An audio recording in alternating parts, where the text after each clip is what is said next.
What is going on, everyone? Welcome back to the Thrive by Nutrition podcast. This will be a solo episode this week, whenever this episode comes out. I just wanted to come on here. I haven't done a solo episode in a long time, and I wanted to come on here and give you guys some tips on improving your deadlift. If you guys follow me on Instagram, which I'm sure if you guys are listening to the podcast, you probably follow me on Instagram. I just hit a 585-pound deadlift last week. It was a little sketchy at the top of the lockout. If we're going powerlifting standards in competition, actually, I'm pretty positive it wouldn't have counted in a competition. But as far as gym PRs go, I'm super happy about it. And it's just crazy to think that I deadlifted 585 pounds because in the beginning of this year, my max that I had lifted was around 523. So we're only in July, so we were only 7 months in, and my deadlift max has gone up by roughly 60 pounds-ish, which is incredible progress, as considering my deadlift max was like 525 for like a couple of years. It just like stalled. And a lot of that was due to a lot of injuries I was having, little tweaks with, my piriformis, with my knees, and having to take time off of doing that. But knock on some wood, I haven't dealt with that stuff in probably most of this year. And I think I've, figured out some things to kind of work around that so that doesn't occur. But anyway, probably the first time I ever maxed out was, I think like 2014-ish. And my max was around 335 pounds at that time. My body is just pretty well built for the deadlift. I have super long arms. I have lanky legs, but I have a very short torso for my height, which is like the perfect leverages for deadlift, especially if you are able to do sumo deadlift and you're really able to open up your hips. My hips are very externally rotated, meaning it's very easy for me to get into a wide stance. So I get into a sumo stance. I feel very comfortable there, which allows me to keep, the bar closer to my body. And then while having those long legs and long arms, the like lever portion of my torso, it's just so short that it doesn't take a lot of force to just keep that rigid. But anyway, I wanted to go through 5 or 6, I guess, major tips on improving your deadlift, because I think this is something that I've learned over the past, 5 to 6 years. I feel like my deadlift technique, it's definitely not perfect, but it's improved tremendously, and a lot of these tips have really helped me lift more weight and lift more weight safely. So we're just going to go ahead and get started. So tip number 1 will be to stop, or I guess one of the biggest mistakes that I see in the deadlift is trying to pull the weight up. A lot of times when we talk about deadlifts, we talk about, oh, I pulled this, I pulled that. But really when we do the deadlift, we really don't want to be pulling. Pulling is one of the worst things we want to do.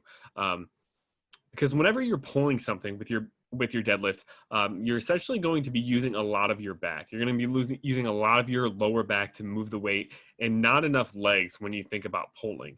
A lot of people do this. They go up to the bar and they try to use mostly back. And a lot of times people put this on their back day and think of it as like a back exercise. The deadlift, where it does work your lower back, it does work your other parts of your back, your mid back, your lats and everything. Primarily, it should be a lower body exercise. It shouldn't be looked at as a back exercise, because that's going to limit how much weight you can use. You think about how strong your legs are, how often you use your legs. If you are able to really use your legs, your lower body for deadlifts, you're going to be able to lift the most weight and lift the most weight safely. What you really want to do is you really want to focus on pushing with your feet. You want to think about like planting your feet as firmly on the ground as possible, and just pushing with your feet, almost like you're leg pressing. And by doing that, as long as you can hold on to the bar and you're not going to lose your grip, that's going to move the bar up. That's going to lift the weight up. If you can just keep, your grip on the bar and you push your legs so you're extending, your quads, and you're extending your hips through your glutes, that is going to move the weight up. Like there's no question about it. It's going to happen. And what you want to be doing with kind of your back, like your low back and your core, you don't want to be thinking about actually contracting it to move it, to, bring it up. You just want to contract it, your entire core, like your abs, your low back, your lats are going to help with this too. But primarily your abs and your lower back and your obliques, you want to just flex those in what we call an isometric hold. So you're just holding it in place as hard as you can, embracing. That way it doesn't move. What's going to actually bring your back up into position, so you're kind of standing straight up, is going to be your quads, extending, quads flexing, straightening your legs out, and then extending your hips forward. Bring your hips forward by using your glutes, not by contracting your back. So that's probably one of the biggest mistakes, is trying to pull the weight up instead of just trying to push with your legs. Mistake number 2 is going to be trying to explode too much. This kind of goes hand in hand with pulling, but I see a lot of people, they just go up to the bar, especially in a 1 rep max or a really heavy set. They get pumped up, they get amped up, and I definitely used to do this in the past, and sometimes I get carried away and find myself sometimes do it now on accident. But they just go up to the bar, get in position, and they try to quote unquote grip and rip. So they just bend down, grab the bar, and just try to basically accelerate the bar up as fast as possible from like a completely relaxed position. Like their muscles aren't tensed at all when they grab the bar and they're holding onto the bar, and then all of a sudden they go from 0 to 100 real quick. That is another mistake that I see in the deadlifts. You feel like it's going to be better. You feel like you're going to move it very fast. But when the weight finally hits you, it's going to slow you down, because you're basically accelerating as fast as you can from a position where you don't really have any tension on the bar. You're just kind of holding onto the bar, and there's usually, like, I would say like an inch gap or a half an inch gap between when you start to, go full blast with the lift versus when the weight actually gets lifted off the ground. Now you can get away with this with really light weight because it's just lighter, so it's not going to pull you out of position that much.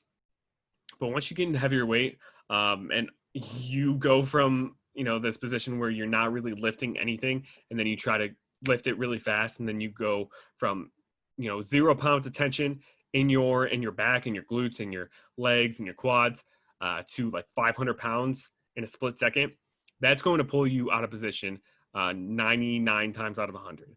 And position is literally everything in the deadlift when it comes to just being efficient with your movement and lifting the most weight, and from a safety perspective. Because what happens when you try to explode too much and grip and rip the bar, you might start with your torso in a good spot, but once that weight hits you, you're going to get pulled out of position. You're going to get leaned forward. Then your back is going to actually have to end up pulling the weight up. And you're not going to be able to push as much with your legs because you lose your balance. And it's not going to end well. And a lot of times it makes the lockout so much harder when you do it that way. Plus, you're at a high risk of an injury. So what you really want to do is you want to really focus on pulling the slack out of the bar before you actually try to lift it off the ground. Now, this is a technique that's pretty advanced, and it's really, really hard to get down, especially with heavier weight, because the bar will just flex more, so you have more slack to pull out. So it just takes more effort to actually get that slack pulled out before pulling. But you want to think about almost trying to lift up like 50 to 75% of the weight before you actually start to lift it off the ground. One thing to do to kind of practice this would be to, if you're somebody who can deadlift like 400 pounds or 300 pounds, put like 135 on and just practice pulling the slack out a little bit, so the 135 like just barely comes off the ground. And then the same thing goes, like, add a plate to 225, do the same thing with 315. Just really try to gauge how much you have to kind of pull up on it to get all the slack out. And then you have to keep that slack pulled out while you kind of initiate the actual lift, which is definitely hard to do, definitely takes practice, but pause deadlifts can definitely help with this.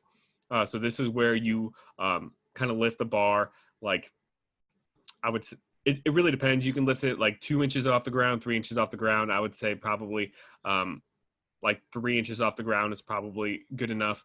But you want to lift it like 3 inches off the ground, pause for, half a second or so, and then finish the lift. And what that does is, because you need to stop the bar 3 inches off the ground, it makes you not be able to grip and rip and explode so much, because if you explode so much, you're going to end up going past 3 inches off the ground and you're not going to be able to stop. So it just teaches you more control, which by emphasizing control, you can practice that slack pull more, and then you won't get pulled out of position as much.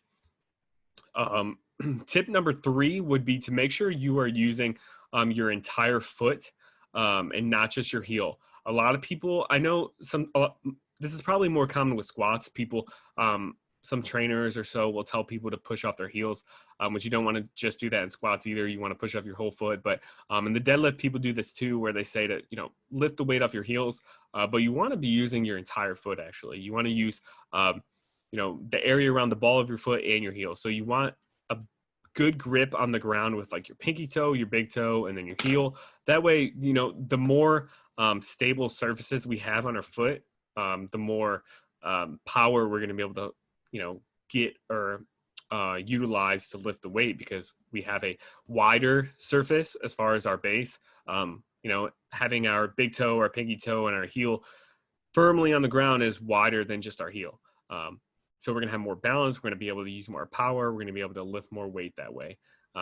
Because if you lean back too far on your heels, you're going to fall backwards. You're going to lose your balance, and the weight might even fall on top of you, which is not good. And then if you have too much weight, on the front of your foot, on your big toe or your pinky, and not enough on your heels, then you're going to fall forward. You're going to lean forward. You're going to end up getting, pulled out of position and having to pull the weight up with your back. So use your entire foot to be stable, not just your heel, and obviously not just the front of your foot.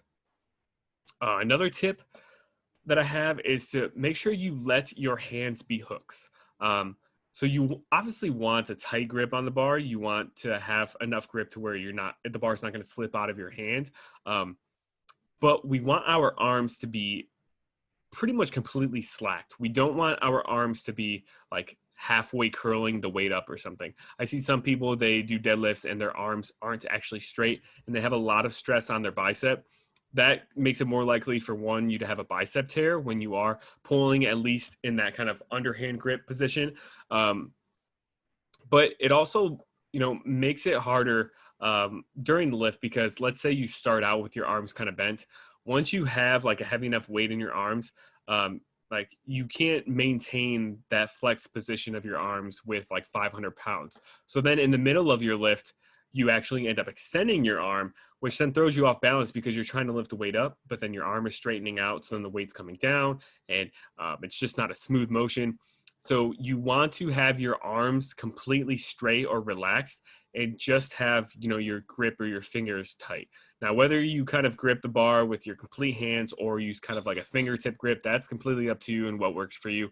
But you want your arms to be pretty slacked, to where you aren't risking bicep tears, or you aren't dealing with your arms and ending up being extended in the middle of your lift.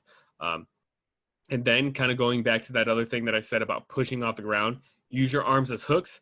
And if you push off the ground with your quads and glutes and hamstrings to extend your legs and extend your hips, then the bar is going to come up, and you're going to get the lift. Tip number 5 would be to use your lats. What we're going to do to use the lats is basically when you grab on the bar and your arms are, down in the down position, flex your lats to keep just your shoulders and everything kind of really tight and tucked in, and to keep the bar as close to your body as possible.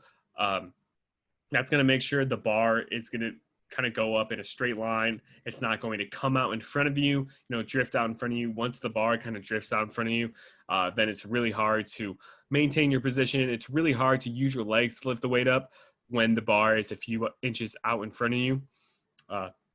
So make sure you're utilizing those lats almost like you feel like someone's going to start tickling under your armpit or something. So you're really squeezing your shoulders, tightly packing them in close to your body. And that's going to keep the bar as close to you as possible. And then number 6 is going to be to develop some type of routine before your deadlift as you're going up to the bar, as you're in front of the bar, and you're reaching down for the bar, even if it makes you look like a freaking idiot. This is so important, and I don't think a lot of people talk about it as much. If you watch my deadlift videos, I do some of the stupidest looking moves before I actually bend down and grab the bar and lift it.